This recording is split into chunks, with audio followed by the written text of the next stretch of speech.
ચલો વિદ્યાર્થી મિત્રો જોઈએ હવે ઉદાહરણ નંબર 3.6 ગેલિલિયોનો એકી અંકનો નિયમ ગેલિલિયોઝ લો ઓફ ઓડ નંબર્સ સ્થિર સ્થિતિમાંથી મુક્ત પતન પામતા પદાર્થ દ્વારા સમાન સમયગાળામાં કપાયેલ અંતરો એકબીજાના એવા ગુણોત્તરમાં હશે જે ગુણોત્તર 1 થી શરૂ થતી એકી સંખ્યા માટે હોય, એટલે કે 1:3:5:7 જેમ વગેરે વગેરે તેમ સાબિત કરો.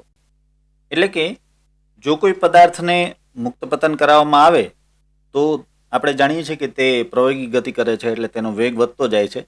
એટલે દરેક સેકન્ડમાં તેણે કાપેલું અંતર પણ વધતું જાય છે. તો આપણે એ સાબિત કરવાનું છે કે દરેક સમાન સમયગાળો દાખલા તરીકે આપણે 1 સેકન્ડ લઈએ તો દરેક 1 સેકન્ડમાં તેણે કાપેલું અંતર એ એકબીજા સાથે 1:3:5:7:9:11 ના ગુણોત્તરમાં જ હશે. પછી તમે 1 સેકન્ડમાં લ્યો અથવા તો તમે દર 2 સેકન્ડમાં કાપેલું અંતરનો ગુણોત્તર લ્યો કે દર 3 સેકન્ડમાં કાપેલા અંતરનો ગુણોત્તર લ્યો. ટૂંકમાં સમાન સમયગાળામાં કાપેલા અંતરોનો ગુણોત્તર તમે લો તો એ તમને હંમેશા 1:3:5:7:9 ના સ્વરૂપમાં મળશે. એટલે કે એકી સંખ્યાના ગુણોત્તરોના સ્વરૂપમાં મળશે. તમે જો અહીં બધી એકી સંખ્યા છે, આ સાબિત કરી બતાવો. હવે આ માટે ધારો કે આ સમાન સમયગાળો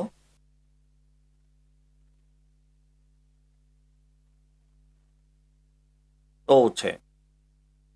વિદ્યાર્થી મિત્રો, આ સંજ્ઞાનું નામ છે ટો. આ ઘણી વખત સમય માટે વપરાય છે અને ઘણી વખત આ સંજ્ઞા ટોર્ક માટે પણ વપરાય છે. તમારા માટે આ સંજ્ઞા થોડી નવી છે, પણ આને ટો બોલાય. તો ધારો કે આ સમાન સમયગાળો ટો છે, એટલે કે આપણે સમય t બરાબર 0 સેકન્ડ, t બરાબર ટો સેકન્ડ, t બરાબર 2 ટો સેકન્ડ, t બરાબર 3 ટો સેકન્ડ, t બરાબર 4 ટો સેકન્ડ વગેરે માટે સ્થાનાંતર મેળવીશું. પહેલું કામ તો એ જ કરવું પડશે કે આ બધા માટે આપણે સ્થાનાંતર મેળવીશું. હવે અહીં પ્રારંભિક વેગ જે છે એ તો 0 થશે, v0 બરાબર 0 થશે. તેથી સ્થાનાંતર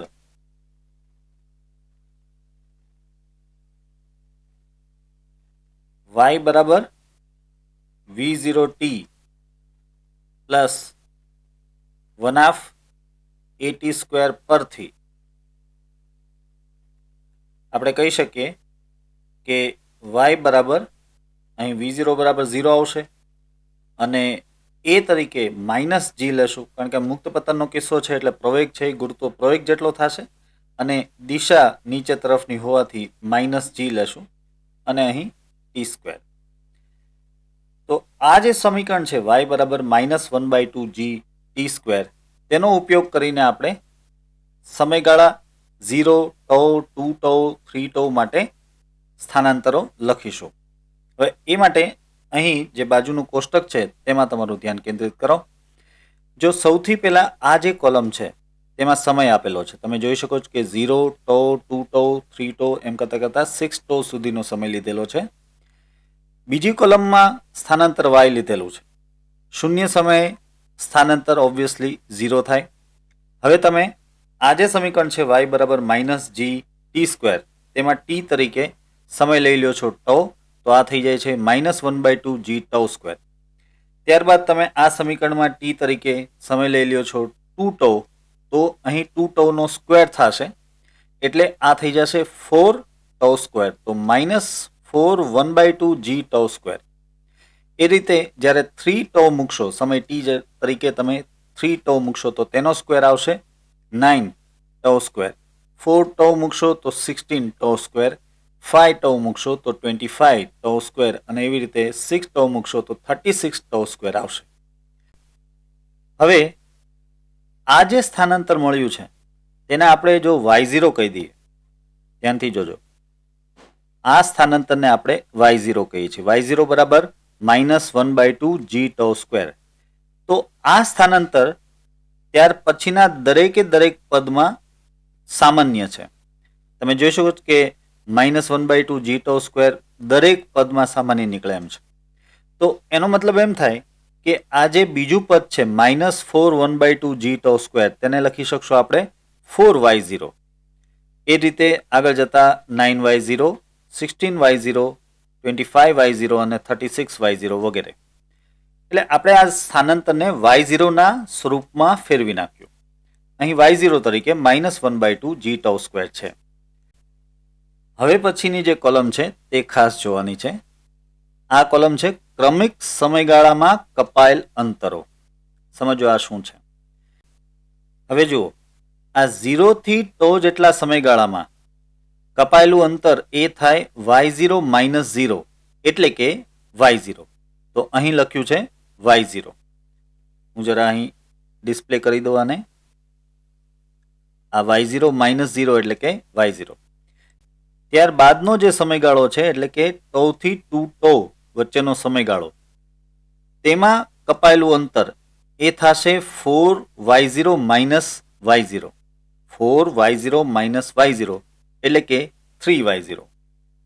તો એ આપણે અહીં લખીએ છીએ 3y0. એ જ રીતે ત્યાર પછીનો સમયગાળો એટલે કે 2 τ થી 3 τ વચ્ચેનો સમયગાળો, તેમાં કપાયેલું અંતર થાય 9y0 - 4y0 એટલે કે 5y0. તો એ આપણે દર્શાવી દઈએ કે 9y0 - 4y0 એટલે કે 5y0. આ રીતે ક્રમશઃ તો જેટલા સમયગાળામાં કપાયેલ અંતર આપણે લેતા જઈએ તો એ તમે જોઈ શકો છો કે અનુક્રમે y0, 3y0, 5y0, 7y0, 9y0, 11y0 વગેરે મળે છે. આ બધામાં y0 કોમન છે એટલે તમે એનો ગુણોત્તર જુઓ તો આ તમને 1:3:5:7:9:11 મળે છે. ખાસ નોંધ કરો કે અહીં તમે જે સમયગાળા લીધા છે તે એક τ જેટલા સમયગાળા છે. આ 0 થી τ, આ τ થી 2 τ, 2 τ થી 3 τ, ત્યારબાદ 4 τ, 5 τ, 6 τ. અહીં τ તરીકે દાખલા તરીકે આપણે 2 સેકન્ડ લઈ લઈએ તો આ બધા જ 2-2 સેકન્ડના સમયગાળા થાય. તો એવા સંજોગોમાં આપણને કપાયેલ અંતરોનો જે ગુણોત્તર મળે છે, દરેક 2 સેકન્ડમાં કપાયેલ અંતરોનો જે ગુણોત્તર મળશે તે 1:3:5:7:9:11 થશે. આ વાત ગેલેલિયોએ એકી અંકોના નિયમ તરીકે રજૂ કરી હતી. સ્થિર પદાર્થ મુક્ત પતન શરૂ કરે તો પ્રત્યેક સમાન સમયગાળામાં કપાયેલ અંતરનો ગુણોત્તર એ એકી સંખ્યા જેવો હોય, એટલે કે 1:3:5:7 હોય તેવું ગેલેલિયોએ પોતાના એકી અંકના નિયમમાં કહેલું, જે અહીં સાબિત થાય છે. અહીં ખાસ નોંધ કરજો કે હવાનો અવરોધ અવગણેલો છે. અહીં હવાનો અવરોધ અવગણેલ છે. બીજી વાત કે આ નિયમ પદાર્થના દળથી સ્વતંત્ર છે. એક ખાસ વાત છે. કોઈ પણ દળનો તમે પદાર્થ લઈ લો તો પણ જો એ મુક્ત પતન કરે તો તેમાં ગેલિલિયોનો એકી અંકનો નિયમ લાગુ પડશે જ. તો આ હતો ગેલિલિયોનો એકી અંકનો નિયમ. ચાલો હવે જોઈએ ઉદાહરણ 3.7. આમ તો આ એક ઉદાહરણ છે, પરંતુ આ બેઝિકલી એક થિયરી છે. વાહનનું સ્ટોપિંગ ડિસ્ટન્સ એટલે શું તે સમજાવવા માટે. Stopping distance of A vehicle. ગતિમાન વાહનને બ્રેક લગાડવામાં આવે ત્યારે તે થોભે તે પહેલા તેણે કાપેલ અંતરને સ્ટોપિંગ ડિસ્ટન્સ કહે છે. રસ્તા પર વાહનોની સલામતી માટે આ એક અગત્યનું પરિબળ છે. સ્ટોપિંગ ડિસ્ટન્સ વાહનના પ્રારંભિક વેગ, બ્રેકની ક્ષમતા અથવા તો બ્રેક લગાડવાથી વાહનમાં ઉદ્ભવતા પ્રતિપ્રવેગ એટલે કે -a પર આધારિત છે. વાહનના વેગ v0 અને પ્રવેગ a માટેના પદમાં સ્ટોપિંગ ડિસ્ટન્સનું સૂત્ર મેળવો. પહેલા આપણે આ સ્ટોપિંગ ડિસ્ટન્સ સમજી લઈએ. જો ધારો કે આ કોઈ રસ્તો છે અને તેના પર આ કોઈ કાર v0 જેટલા પ્રારંભિક વેગથી ગતિ કરી રહી છે. હવે આ કાર ઉપર અહીંથી એટલે કે જ્યારે તેનો વેગ v0 છે ત્યારથી બ્રેક લગાડવાનું શરૂ કરવામાં આવે છે. બ્રેક લગાડવું એટલે કે વાહન પર ગતિની વિરુદ્ધ દિશામાં બળ લગાડવું થાય અને તેથી વાહનમાં પ્રતિપ્રવેગ ઉત્પન્ન થાય અને વાહનનો વેગ ઘટતા ઘટતા શૂન્ય થઈ જાય. દાખલા તરીકે આ વાહન v0 જેટલા વેગથી ગતિ કરે છે અને હવે તે ધીમે ધીમે અહીં આવીને સ્થિર થઈ જાય છે. ફરીથી એકવાર બતાવું કે વાહન અહીં પ્રારંભિક બિંદુએ v0 જેટલો વેગ ધરાવે છે અને હવે તેને બ્રેક મારવામાં આવે છે, તેથી તેનો વેગ છે એ ઘટીને શૂન્ય થઈ જાય છે. હવે આ દરમિયાન તેણે આટલું અંતર કાપ્યું, આ અંતર કાપ્યું છે. આ જે અંતર છે તેને કહેવાય છે સ્ટોપિંગ ડિસ્ટન્સ. હું જરા આ અંતરને દર્શાવી પણ દઉં. અત્યારે અહીંયા સુધીનું જે આ અંતર છે, આ અંતર એટલે કે સ્ટોપિંગ ડિસ્ટન્સ. કોઈ પણ વાહન તમે બ્રેક મારો એટલે તરત ત્યાં જ ઊભું નથી રહી શકતું. કોઈ પણ વાહન હોય અને ગમે તેવી બ્રેક હોય, તમે બ્રેક મારો તે જગ્યાએ વાહન ઊભું નહીં રહે. થોડું અંતર કાપ્યા પછી જ તે ઊભું રહેશે. તમે કહેશો કે આપણે ડિસ્ક બ્રેક લગાડી દઈએ. કદાચ તમે ડિસ્ક બ્રેક લગાડો તો પણ બ્રેક મારતા પૈડું ફરતું બંધ થઈ જાય, પરંતુ પૈડું રોડ ઉપર સ્લીપ થાય એટલે કે વાહન રોડ ઉપર સ્લીપ થાય માટે તેણે થોડુંક અંતર કાપી જ લીધું છે.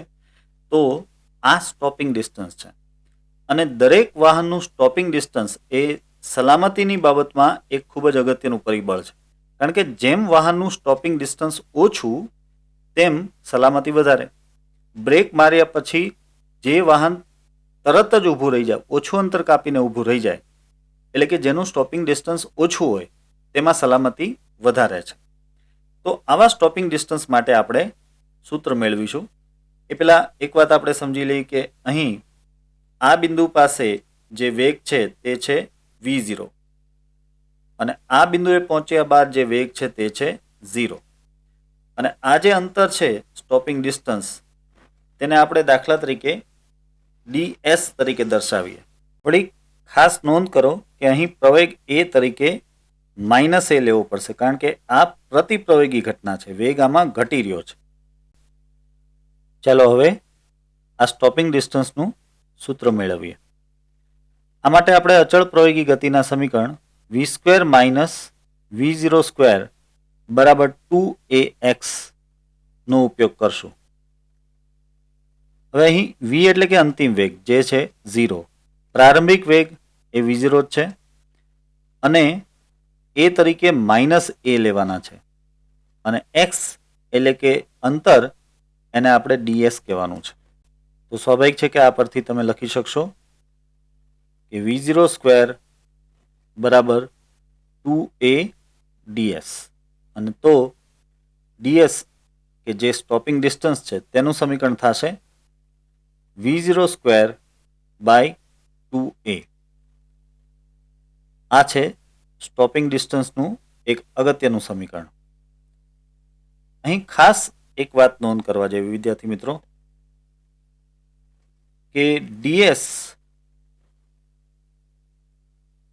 ચલે છે સમપ્રમાણમાં v0².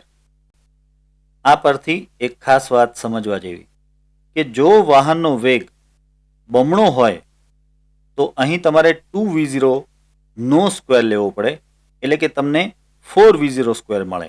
મીન્સ કે સ્ટોપિંગ ડિસ્ટન્સ છે એ 4ds જેટલું થઈ જાય. આમ જો આપણે વેગ બમણો કરીએ તો સ્ટોપિંગ ડિસ્ટન્સ એ 4 ગણું આવે છે અને જો આપણે વેગ 4 ગણો કરીએ તો સ્ટોપિંગ ડિસ્ટન્સ 16 ગણું આવે છે.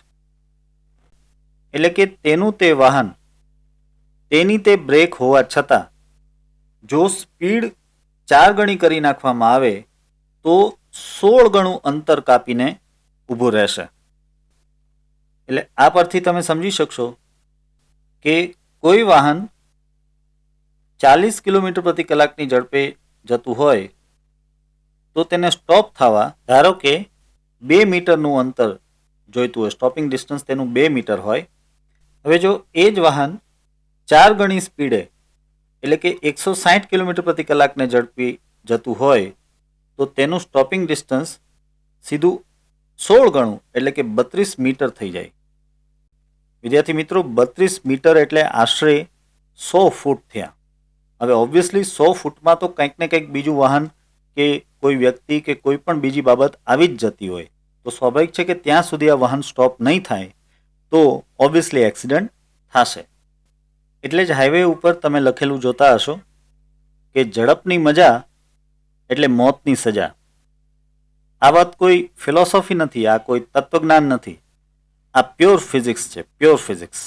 ds = v0²/2a ઉપરથી મળતું પ્યોર ફિઝિક્સ છે આ. ચલો વિદ્યાર્થી મિત્રો, હવે જોઈએ ઉદાહરણ 3.8.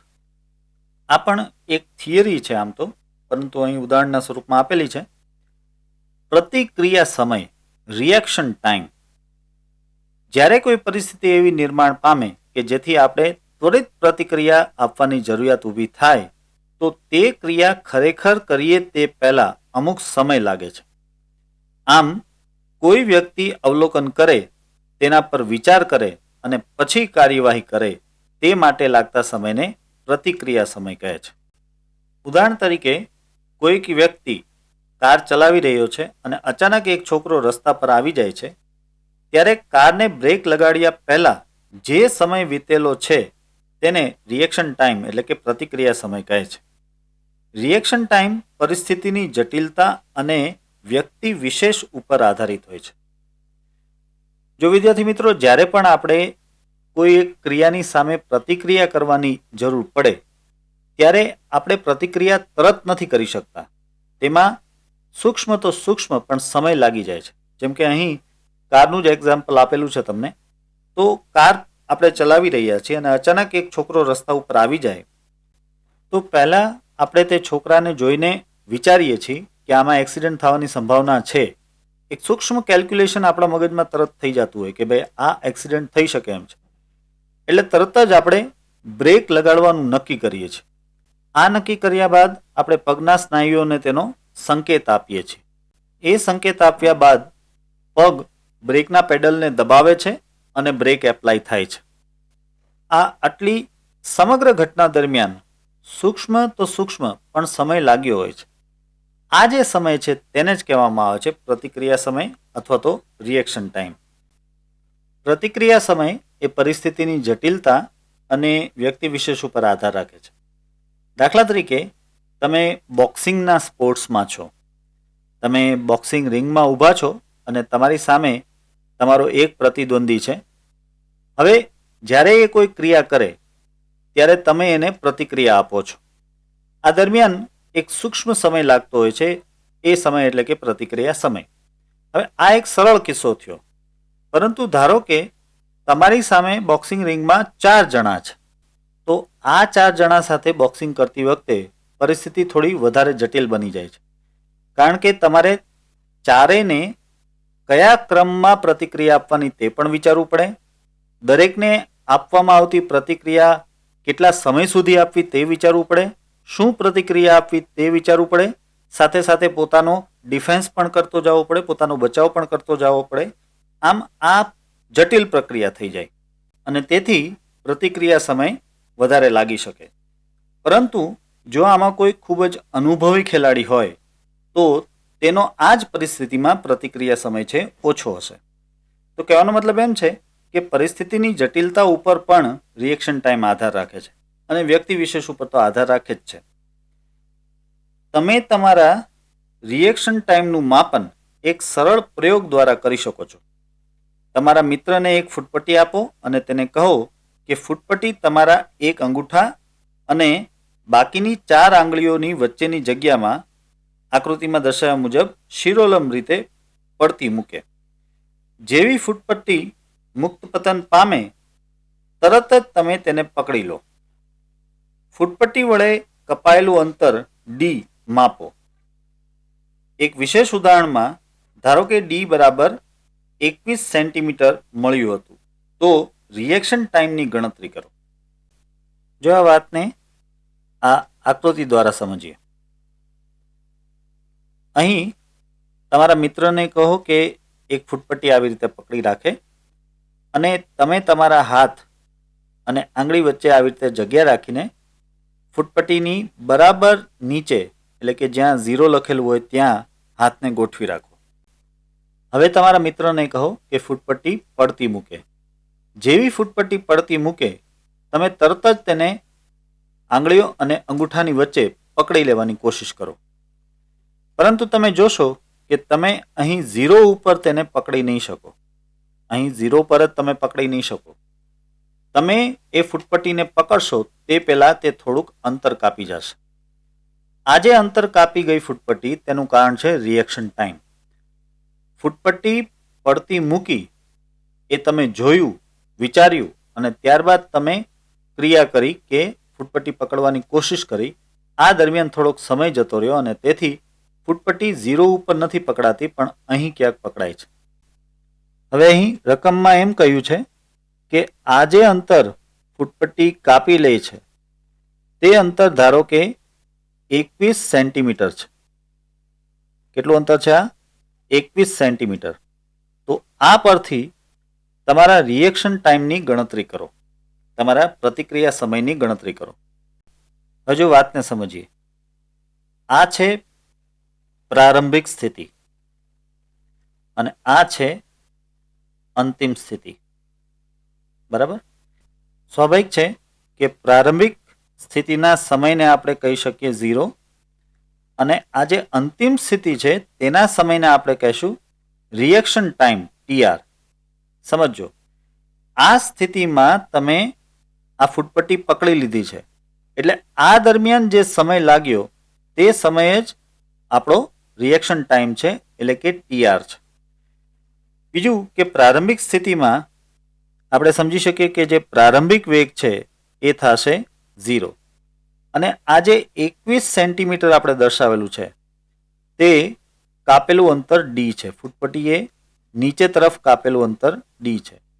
બીજું કે આ ફૂટપટ્ટી નીચે તરફ પ્રવેગી ગતિ કરશે અને તેનો પ્રવેગ સ્વાભાવિક છે કે -g જેટલો થશે. હવે આ સ્થિતિ માટે આપણે અચળ પ્રવેગી ગતિનું સમીકરણ લઈએ. y બરાબર v0t પ્લસ 1/at² પરથી અહીં y તરીકે આપણે લેશું -d, કારણ કે આ નીચે તરફની ગતિ છે માટે -d. v0 તો 0 છે અને a તરીકે આપણે લેવાનું છે -g માટે -1/2g અને t તરીકે હવે લેવાનું છે TR નો સ્ક્વેર. હવે આ પરથી આપણે TR ના સૂત્રોનો કરતા બનાવીએ તો આપણને સમીકરણ મળી જશે √2d/g. વિદ્યાર્થી મિત્રો, આ થઈ ગયું રિએક્શન ટાઈમ એટલે કે પ્રતિક્રિયા સમયનું સમીકરણ. હજુ આમાં આપણે t બરાબર 21 સેન્ટીમીટર લેવાના છે, તો એ આપણે મૂકી દઈએ. વળી t બરાબર 21 સેન્ટીમીટર એટલે કે 0.21 મીટર અને g બરાબર આપણે 9.8 મીટર સેકન્ડ ઇન્વર્સ સ્ક્વેર લેશું. તો આ સંજોગોમાં આ પદને આપણે આગળ લઈ જઈએ.